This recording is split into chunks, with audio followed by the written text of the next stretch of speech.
don't know. So I want you to just imagine with me for a minute.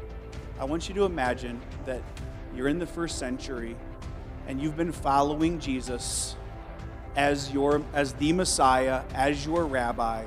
You've put in all of your hopes for yourself, your family, and your nation in him. He's the greatest man that you've ever met, and it's not even a close second.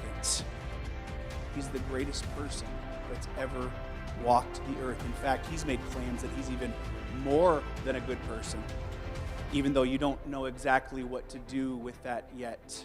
And you're at the foot of the cross, and you can barely stomach it, but there he is hanging on the cross, and you are looking at one of the most difficult, awful things you could ever look at, and you are asking yourself, how in the heck can God bring any good out of this at all? I don't see a reason.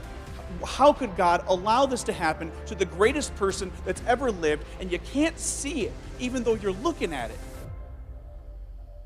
I don't see a reason why God would allow that. I can't think of a good reason. Plug our cultural context in. Therefore, there can't be a reason. See, we're in dangerous territory here now, because we're flirting with taking him out of his seat and taking his seat as though we can see clearly, and as though we reduce God to us, or we make ourselves as big as God. It's just we're in dangerous waters here in that moment. So I just want you to imagine yourself at the foot of the cross. Isaiah 53 and 2 Corinthians 5 says this about what was happening at the cross. But he, Jesus, ultimately was pierced for our transgressions. He was crushed for our iniquities.